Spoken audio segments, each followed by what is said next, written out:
भाभी ये कैसी प्रेस की हुई शर्ट दे रही हो? इतनी सिलवटें हैं। कॉलेज में लोग हंसेंगे मुझ पर। सोनू ने आवाज़ ऊंची कर दी।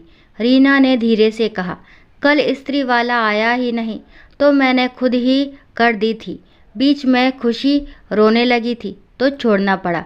सोनू ने भुए चढ़ाकर कहा, जब से खुशी आई है हर काम के बीच उसका बहाना बना लेती हो। यह सुनकर रीना ठिठक गई।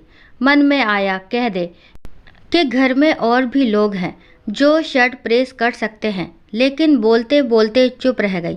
सोचा, घंटों टीवी पर मैच देखने का वक्त है, लेकिन खुद की शर्ट पर इस्त्री करने का नहीं। उसी समय प्रीति की आवाज़ आई, भाभी नाश्ता तैयार है क्या? ऑफिस के लिए लेट हो रही हूँ।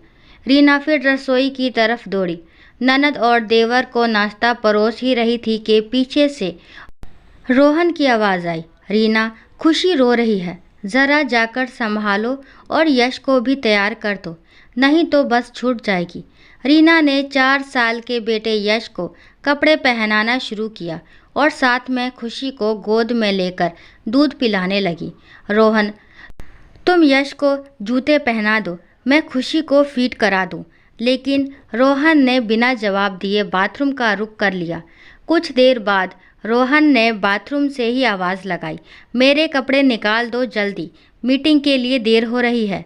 रीना ने एक हाथ में खुशी को संभालते हुए अलमारी खोली। अरे ये नहीं, वो सफ़ेद शर्ट निकालो, मैंने कल रात ही कहा था ना। रोहन खुद बड़बड़ाते हुए शर्ट निकालने लगा और रीना बच्ची को चुप कराने में लगी रही।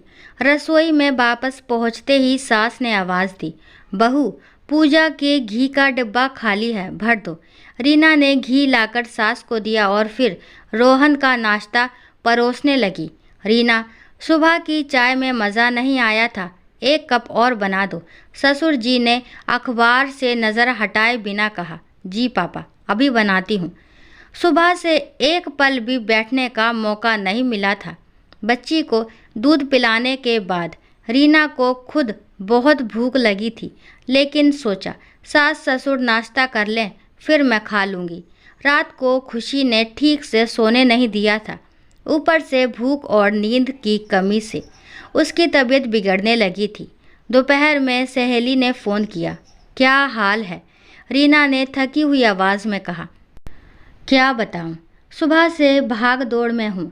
बच्ची को देखना, सबका नाश्ता चाय कपड़े और किसी को जरा भी फर्क नहीं पड़ता कि मैं भी थकती हूँ। सहेली बोली, तो फिर किसी को रख लो बच्ची को देखने के लिए। नहीं, मेरे होते हुए खुशी को कोई और क्यों संभाले? अरे पगली सुन तो, तू तो हर वक्त सबके पीछे भाग रही है, अपने बच्चे को सही समय नहीं दे पा रही है। बाकी लोग अपना काम खुद कर सकते हैं, लेकिन बच्ची को माँ की ज़रूरत है। रीना को उसकी बात चुभ गई, पर सच भी लगा। अगले दिन सुबह दरवाजे की घंटी बजी। सास ने दरवाज़ा खोला, तू कौन? मैं बच्चों को देखने के लिए आई हूँ, रीना मेम साहब ने बुलाया है। सास ने हैरानी से रीना की तरफ देखा। हमारे होते हुए तुमने आया रख ली, और वो भी 5,000 रुपये महीने पर।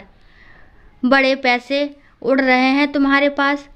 रीना ने गहरी सांस लेकर कहा, मम्मी जी, सोनू कॉलेज जाते हैं, टीवी देखते हैं, लेकिन अपनी शर्ट खुद प्रेस नहीं कर सकते। प्रीति दीदी को तैयार नाश्ता थाली में नहीं परोसा जाए तो नहीं खा सकती। रोहन खुद अपने कपड़े अलमारी से नहीं निकालते। पापा जी बच्ची के दूध पीने तक चाय के लिए रुक नहीं सकते। मैं अकेली 2 बच्चों की माँ हूँ, साथ में घर के सारे काम भी करूँ, ये मुमकिन नहीं है। खुशी अभी बहुत छोटी है, उसे मेरी ज़रूरत है। यश भी छोटा है, उसे भी मम्मी चाहिए। मैं कोई जादू का चिराग नहीं कि आपके एक हुक्म पर हर काम तुरंत कर दूँ। रीना की आवाज़ में शक्ति भी थी और दर्द भी। घर सबका है तो काम भी सबका होना चाहिए। बहू को लाकर रानी बनाकर दिखाया जाता है, लेकिन बाद में उसे नौकरानी बना दिया जाता है। हम भी इंसान हैं, हमें भी भूख लगती है, नींद आती है, थकान होती है। अगर सब थोड़ा थोड़ा मदद कर दें तो घर भी अच्छे से चलेगा और हम औरतों का मन भी खुश रहेगा। घर में सन्नाटा छा गया। उस दिन के बाद माहौल बदलने लगा। सास ने सुबह किचन में हाथ बटाना शुरू कर दिया। देवर ने अपने कपड़े खुद प्रेस करने लगे। ननद ने अपना नाश्ता खुद लेने की आदत डाल दी। रोहन ने यश को तैयार करने और स्कूल छोड़ने की जिम्मेदारी ले ली। कुछ ही दिनों में आया की ज़रूरत नहीं रही।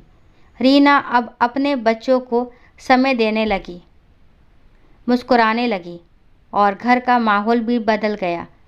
घर की जिम्मेदारियां बांट लेने से न केवल काम आसान होता है बल्कि रिश्तों में प्यार और सम्मान भी बढ़ता है। दोस्तों, अगर कहानी पसंद आई है तो प्लीज़ लाइक शेयर सब्सक्राइब करे बिना कहीं ना जाएं और हमें ऐसे ही प्यार देते रहें ताकि मेरा कहानियों का चैनल ऐसे ही ग्रो करता रहे। आप सबको मेरा प्यार भरा नमस्ते। Thank you. राम राम, राधे राधे।